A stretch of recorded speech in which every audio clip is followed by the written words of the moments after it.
नमस्कार दोस्तों, आपका हमारे YouTube चैनल पर हार्दिक स्वागत है। आज हम आपको करंट अफेयर्स पढ़ाएंगे। करंट अफेयर्स का योगदान तो आप जानते ही हैं, हर प्रतियोगी परीक्षा में करंट अफेयर्स से क्वेश्चन आते हैं और हम करंट अफेयर्स का आपको रिवीजन करा रहे हैं। जो नवंबर महीने में जो महत्वपूर्ण प्रश्न है, आइए तो नवंबर महीने के महत्वपूर्ण प्रश्नों को देखते हैं। हाल ही में उत्तर प्रदेश में कहाँ दक्षिण पश्चिम एशिया के सबसे बड़े पेय संयंत्र का उद्घाटन किया गया है? तो ये उद्घाटन किया गया है हमारे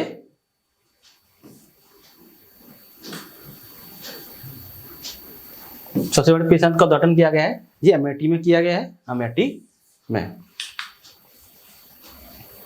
किस भारतीय मूल की लेखिका को ब्रिटिश एकेडमी बुक प्राइज 2023 से सम्मानित किया गया है? तो भारतीय मूल की लेखिका है ये नंदिनी दास, इनको सम्मानित किया गया है ब्रिटिश एकेडमी बुक प्राइज 2023 से। किस भारतीय शहर को साहित्य श्रेणी में यूनेस्को क्रिएटिव सिटीज नेटवर्क में जोड़ा गया है? तो कोझिकोड को जोड़ा गया है साहित्य श्रेणी में, और संगीत के क्षेत्र में ग्वालियर को जोड़ा गया है। ये दो शहरों को जोड़ा है, संगीत में ग्वालियर और साहित्य में कोझिकोड। ये केरल का है कोझिकोड और ये ग्वालियर एमपी का है। तो ये आपको बता दें कि ये दो जोड़े गए हैं, ग्वालियर और कोझिकोड। हाल ही में किसे वर्ष 2023 के रोहिणी नैयर पुरस्कार से सम्मानित किया गया है?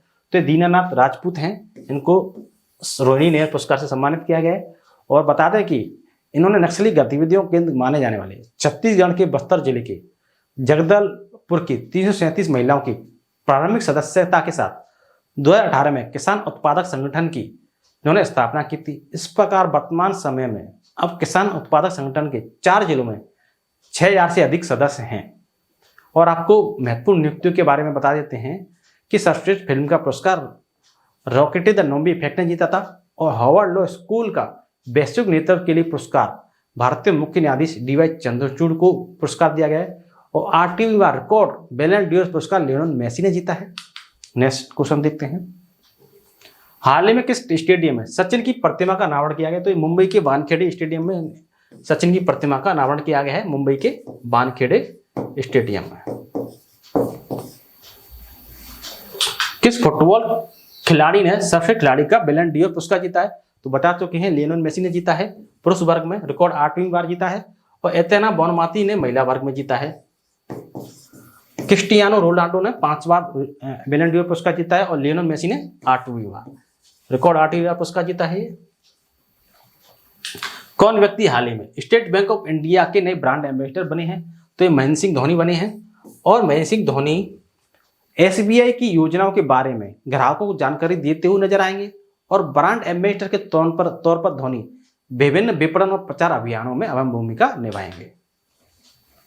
हाल ही में जारी वर्ष 2023 की हुरून इंडिया परोपकारी सूची में किसे शीर्ष स्थान प्राप्त हुआ है? तो शिव नादर को शीर्ष स्थान प्राप्त हुआ है। इसके बाद विप्रो के जो चेयरमैन हैं अजीम प्रेम जी, उनको स्थान मिला है, अजीम प्रेम जी पहले स्थान पर एचसीएल के शिव नादर हैं, विप्रो के अजीम प्रेम जी दूसरे स्थान पर हैं। भारत ने किस देश से S-400 वायु रक्षा मिसाइल स्क्वाड्रन खरीदे हैं? तो ये रूस से खरीदे हैं, और रूस से 2018-19 में 5 S-400 खरीदने का सौदा हुआ था। तो इसमें से 3 तो उसको मिल गई हैं, 2 उसको भी मिलेंगी। रूस यूक्रेन युद्ध के कारण 2 मिल नहीं पाई हैं, और इसने जो S-400 उसको मिली है भारत को, तो इसने भारत और पाकिस्तान और चीन की सीमा पर उसका सफलतापूर्वक संचालन कर दिया है। 1 नवंबर 2023 को 7 राज्यों और 2 केंद्र शासित प्रदेशों का स्थापना दिवस मनाया गया है, जिसमें कौन सा राज्य शामिल नहीं है? तो अपना उत्तर प्रदेश शामिल नहीं है। बाकी सभी का स्थापना दिवस 1 नवंबर को मनाया जाता है। केरल, कर्नाटक, मध्य प्रदेश। आपको बता दें कि आंध्र प्रदेश, छत्तीसगढ़, हरियाणा और पंजाब का भी 1 नवंबर को स्थापना दिवस मनाया जाता है। एपी, आंध्र प्रदेश, हरियाणा, एपी, पंजाब, और ये केरल, कर्नाटक, मध्य प्रदेश तो हैं ही, और आपका छत्तीसगढ़,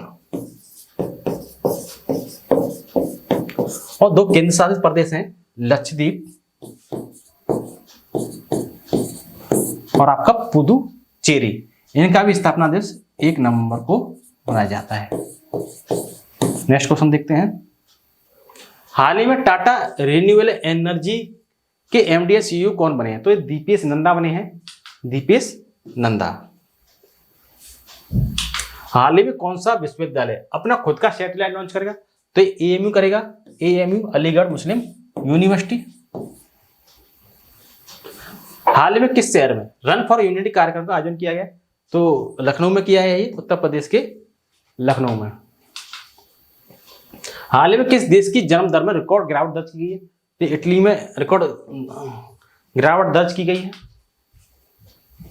हाल ही में किस देश ने बिना वीजा की यात्रा की अनुमति दी है? तो ये थाईलैंड ने दी है बिना वीजा के यात्रा की अनुमति। हाल ही में फिनटेक यूनिकॉर्न के मामले में कौन सा देश शीर्ष पर आया है? तो यूएसए है पहले नंबर पर, इंग्लैंड दूसरे नंबर पर, भारत तीसरे नंबर पर। वैश्विक कंपनियां अमेरिका में सबसे ज्यादा हैं।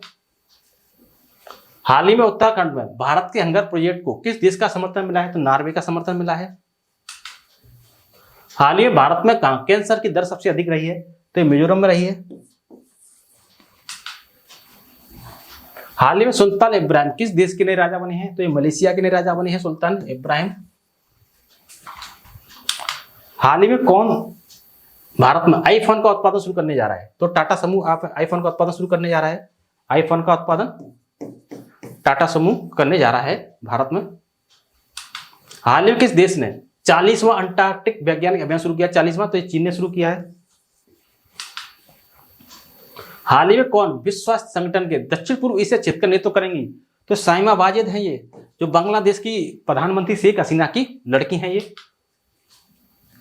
हाल ही में किस राज्य में भारत का पहला लेवेंडर फार्म बनाया गया है? तो जम्मू कश्मीर में बनाया गया है। और आपको बता दें कि मिस वर्ल्ड प्रतियोगिता का आयोजन कश्मीर में होगा इस बार।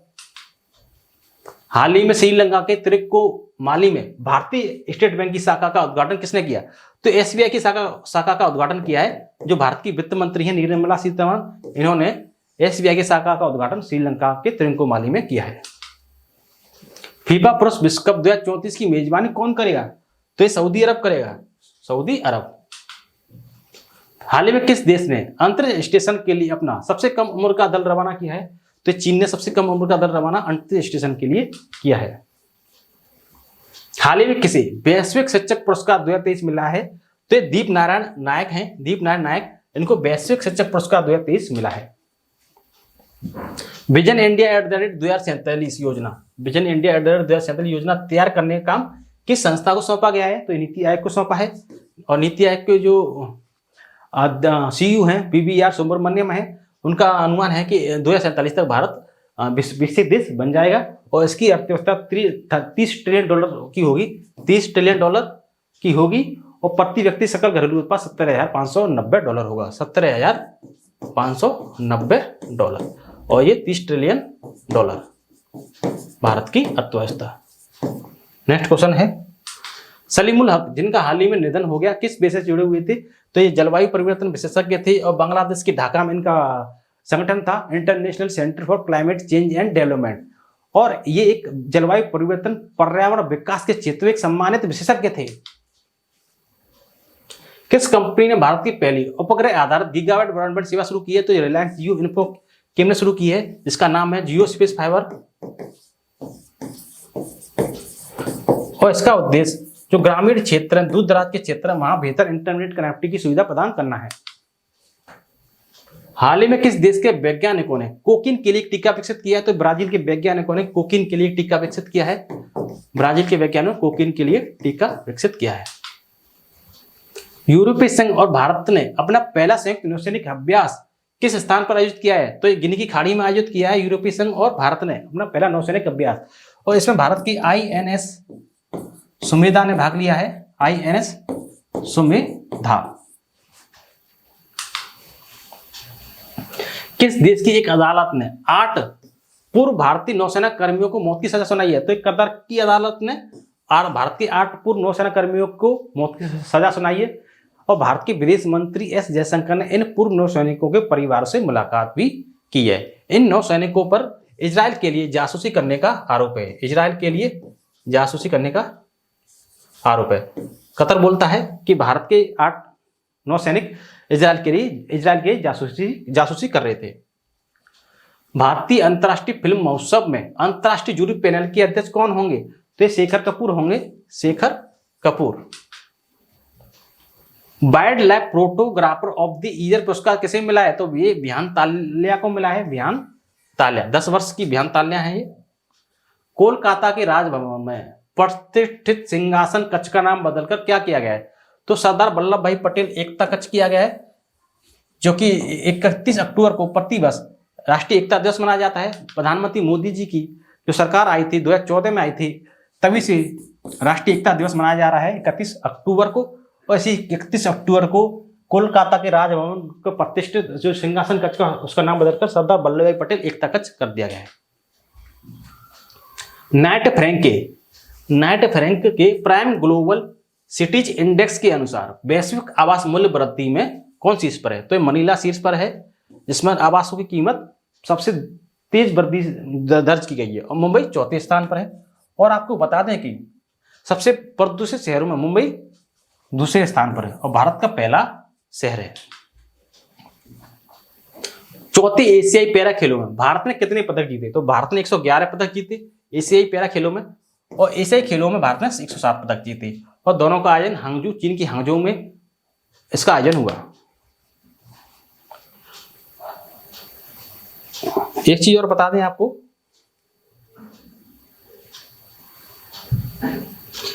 भारत पैरा के एशियाई खेलों में 5वें नंबर पे था पदक तालिका में, और एशियाई खेलों में भारत चौथे नंबर पे था, और शीर्ष पर चीन था। इस पैरा खेलों में और एशियाई खेलों दोनों ही में ही शीर्ष पर चीन था। अभी हाल ही में किस देश ने अपनी स्थापना के 100वीं वर्षगांठ मनाई है? तो ये तुर्की ने मनाई है। तुर्की ने 100वीं वर्षगांठ मनाई है। इससे पहले ओटोमन साम्राज्य का शासन था, इसके पतन के बाद ये आधुनिक और धर्मनिरपेक्ष राज्य के रूप में इसकी स्थापना हुई, और इसकी अपने 100वीं वर्षगांठ इसने बनाई है।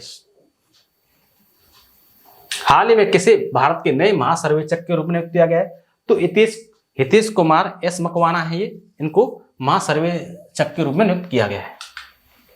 हाल ही में कौन भारत के पहले दलित मुख्य सूचना आयुक्त CIC चुने गए हैं? तो ये हीरालाल सामरिया हैं। हीरालाल सामरिया ये दलित समुदाय से हैं। और आपको बता दें कि एक मुख्य सूचना आयुक्त होता है और 10 सूचना, इसमें अधिकतम 10 सूचना आयुक्त हो सकते हैं। हाल ही में कौन अंतरराष्ट्रीय क्रिकेट में टाइम आउट के कारण आउट होने वाले प्रथम बल्लेबाज बने हैं? तो ये श्रीलंका के एंजेलो मैथ्यूज है। ये टाइम आउट बल्लेबाज बने हैं पहले, और श्रीलंका बनाम बांग्लादेश के मैच में श्रीलंका के एंजेलो मैथ्यूज टाइम आउट इनको कर दिया गया, क्योंकि जब कोई खिलाड़ी आउट होता है तो उसके स्थान पर दूसरा खिलाड़ी मैदान पर बैटिंग के लिए आता है, तो उसे निर्धारित समय पर आना होता है, जो 3 मिनट होता है। अगर खिलाड़ी 3 मिनट में नहीं आता है तो उसे एम्पायर आउट करार दे सकता है। तो ऐसा इन्हीं के साथ हुआ। तो ये 3 मिनट के अंदर पहली बॉल नहीं खेल सके और इनको टाइम आउट करार दे दिया गया। हाल ही में कौन अंतरराष्ट्रीय सौर गठबंधन ISA इंटरनेशनल सोलर अलायंस का 95वां सदस्य बना है? तो चिली बना है ये ISA का 95वां सदस्य। कौन व्यक्ति हाल ही में RBI के नए कार्यकारी निदेशक बने हैं? तो मनोरंजन मिश्रा हैं, जो RBI के कार्यकारी निदेशक बने हैं। किस हॉकी टीम ने वुमेन्स एशियन चैंपियंस ट्रॉफी 2023 से खिताब जीता है? तो भारतीय हॉकी टीम ने ये जीता है, और इससे पहले भारत 2016 में सिंगापुर में ये खिताब जीत चुका है। यानी कि भारत 2 बार ये खिताब जीता है, और इस बार भारत की टीम ने जापान को 4-0 से शिकस्त दी और स्वर्ण अपने नाम कर लिया। एक माह में 16 million metric ton MMT cargo संभालने वाला देश का पहला बंदरगाह कौन सा है? तो मुंद्रा बंदरगाह है, जो कि गुजरात का है, और इस पर अदानी पोर्ट्स का स्वामित्व है। AP मतलब अदानी पोर्ट्स, SEZ तो आप जानते हैं स्पेशल इकोनॉमिक जोन होता है।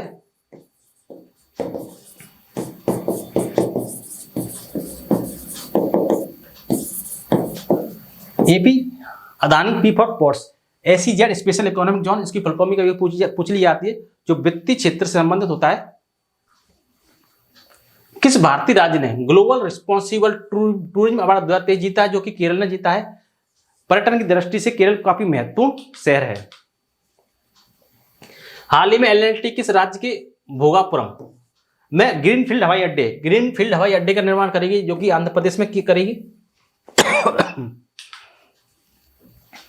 हाल ही में फायर्ड महिला ग्रैंड स्विस 2023 का टाइटल भारतीय किस चेस खिलाड़ी ने जीता है? वो आर वैशाली ने जीता है, आर वैशाली। हाल ही में 24वीं एशियाई तीरंदाजी चैंपियनशिप की मेजबानी कौन करेगा? तो ये चीन करेगा, चीन इसमें ऑप्शन नहीं है, चीन करेगा। हाल ही में अपने सभी आवारा कुत्तों की नसबंदी करने वाला दुनिया का पहला देश कौन सा बना है? तो ये भूटान बना है। आवारा कुत्तों की नसबंदी करने वाला भूटान बना है। हाल ही में प्रधानमंत्री गरीब कल्याण अन्न योजना को कितने साल बढ़ाया गया है? ये 5 साल के लिए बढ़ाया गया है और 2020 में ये आई थी।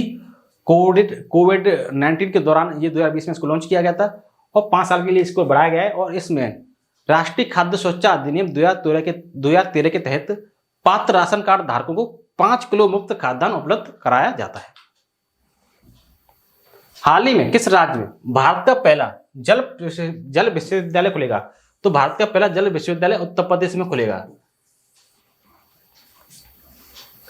हाल ही में किसे प्रतिष्ठित केरल ज्योति पुरस्कार के लिए चुना गया है? तो केरल ज्योति पुरस्कार के लिए चुना गया है जो टी पद्मनाभन है, टी पद्मनाभन इनको चुना गया है। हाल ही में किसे सशस्त्र बल न्यायाधिकरण के अध्यक्ष के रूप में नियुक्त किया गया है? तो ये राजेंद्र मेनन है, इनको नियुक्त किया गया है, राजेंद्र मेनन। आशा करता हूं कि आपको हमारा वीडियो अच्छा लगा होगा। यदि आपको हमारा वीडियो अच्छा लगा हो तो वीडियो को लाइक एंड शेयर जरूर करें, चैनल को सब्सक्राइब करें, कमेंट बॉक्स में कमेंट करें। अब तक के लिए धन्यवाद।